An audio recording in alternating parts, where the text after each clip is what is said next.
दोस्तों, आज की कहानी है बहू ये लो तिजोरी की चाबी, आज से तुम ही संभालो। दोस्तों, कहानी शुरू करने से पहले अगर आपने हमारे चैनल को सब्सक्राइब नहीं किया है तो सब्सक्राइब कर लीजिए ताकि आपके पास पहुंचे हर नया वीडियो। देवेश, तू मेरी सुनेगा नहीं ना? कब से तेरी मामी मेरे पीछे पड़ी है अपनी भतीजी की शादी तेरे साथ करने के लिए। तेरी जिद थी कि सोना की शादी हो जाए, फिर अपनी शादी के बारे में सोचोगे।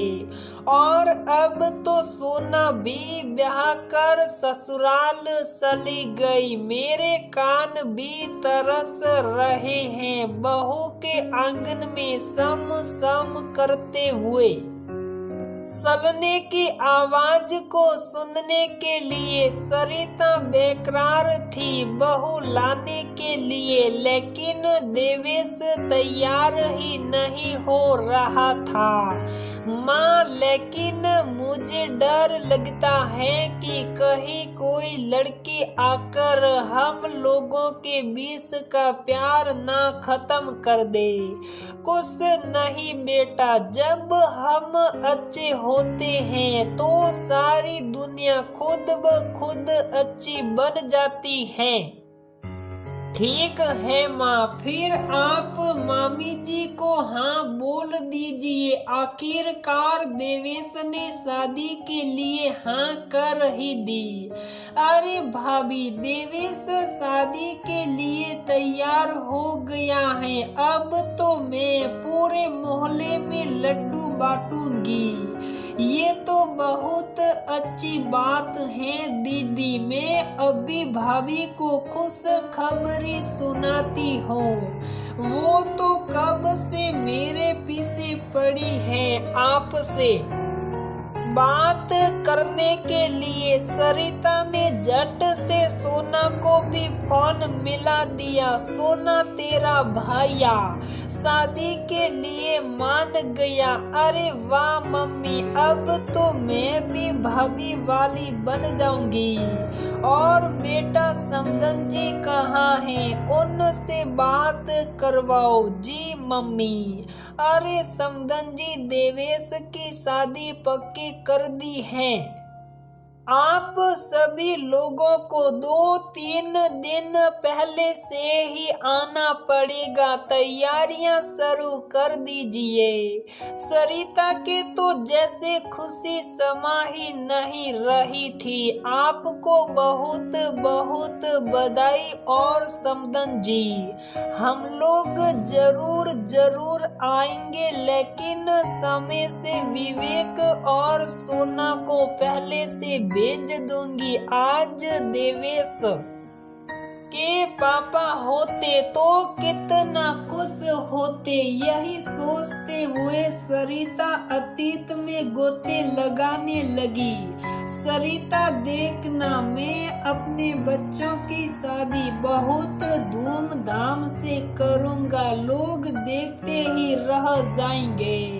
लेकिन उनका ये अरमान उनकी जानलेवा बीमारी के साथ ही चल गया। कोई बात नहीं, मैं उनका अरमान पूरा करूंगी। और अभी कुछ ही महीनों पहले सोना की शादी की थी और अब देवेश की।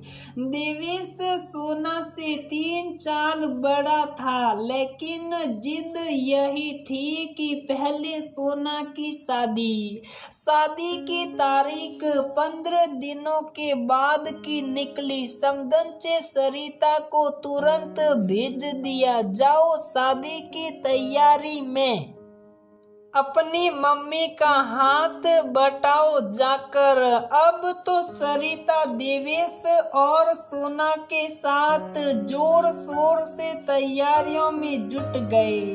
15 दिन कब बीत गए पता ही नहीं चला और तनु देवेश की पत्नी बनकर सरिता के आंगन में आ गई। धीरे धीरे शादी के मेहमान विदा होने लगे, लेकिन सरिता ने अपनी जेठानी जी को जबरदस्ती कुछ दिनों के लिए रोक लिया, क्योंकि देवेश और तनु हनीमून के लिए जा रहे थे। सरिता और सोना ने मिलकर सारा लेन देन हिसाब किताब निपटा लिया।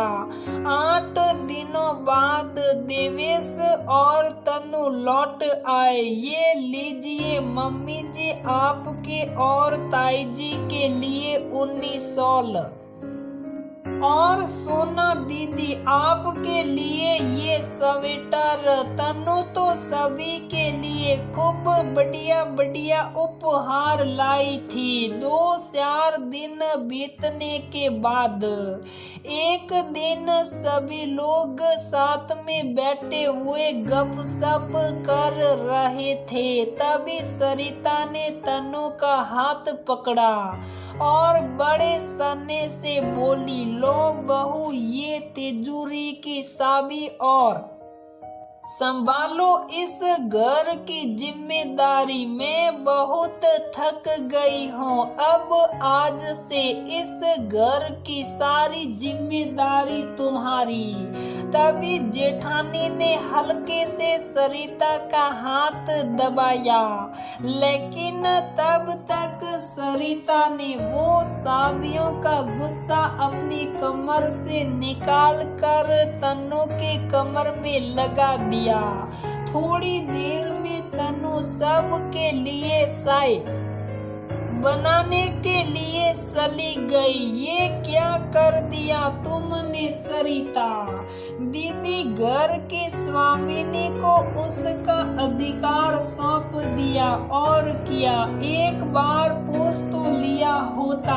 आजकल की बहुएं घर की चाबियां अपने हाथ में आते ही मनमानी करने लगती हैं, और तो और सास ससुर को एक पैसा के लिए परेशान करती हैं। ना जाने कितने किस्से मैंने इस तरह के देखे हैं और खुद का अनुभव भी बड़ा कड़वा है।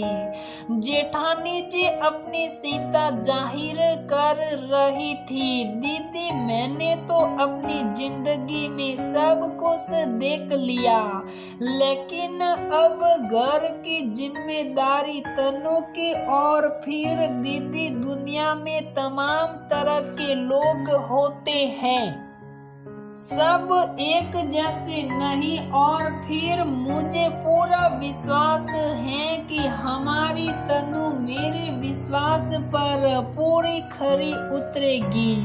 दीदी ये बहुएं भी धान की तरह होती हैं। जैसे धान एक जगह से बोकर दूसरी जगह रोपा जाता है, और अगर उस धान को समय से खाद पानी और धूप और उचित देखभाल ना मिले तो वो सूख जाता है। वैसे ही बहुएं अपने मायके से आने के बाद अगर इनको पूरा मान सम्मान और प्यार दुलार नहीं मिलेगा तो ये उसी धान की तरह कुंबला जाएगी, और मैं ऐसा बिल्कुल भी नहीं चाहती।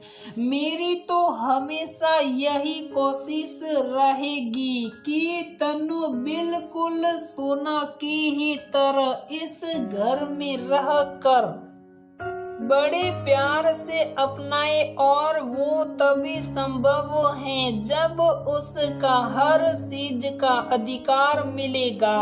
सरिता का चेहरा पूरे विश्वास के साथ चमक रहा था क्योंकि उसे अच्छी तरह से मालूम था कि जेठानी जी अपनी बहू के साथ प्रेम पूर्वक व्यवहार नहीं करती हैं। ताई जी मम्मी बिल्कुल सही कह रही हैं। हमारी सासू माँ भी हमको बहुत प्यार करती हैं और मैं भी उनका पूरा मान सम्मान करती हूँ। मुझे कभी लगा ही नहीं कि मैं यहाँ ससुराल में हूँ। सोना उन लोगों की बातों को सुनकर बोली, और ताई जी आप परेशान ना होइए, मैं आपसे और मम्मी जी से आज और अभी वादा करती हूँ कि मैं इस शादी की लाज हमेशा बचाऊंगी। कभी मम्मी जी के विश्वास पर आंच नहीं आने दूंगी। तभी सोना चाय लेकर अंदर आते हुए बोली। शायद उसके कानों में उन लोगों की बातों की भनक पड़ गई थी। आज जेठानी जी को भी सीख मिल गई थी और वह भी वही तनु सरिता का पूरा सम्मान करती। सरिता भी बहुत लाड़ प्यार से रखती तन्नू को और तन्नू भी सरिता को बिल्कुल माँ सम्मान सने देती। और तन्नू सोना को तो अपनी बहन से भी बढ़कर मानती। जब भी सोना को कुछ भी लेने देने की बात होती तन्नू खुद आगे से आगे बढ़कर अच्छे से अच्छी लेनी देनी करती और रिश्तेदारों के भी व्यवहार बहुत कुशलता के साथ संभालती। सरिता को अपने फैसले पर अभिमान होता कि उसने समय रहते बहुत ही अच्छा और सही फैसला लिया। तन्नू को सब कुछ सौंप कर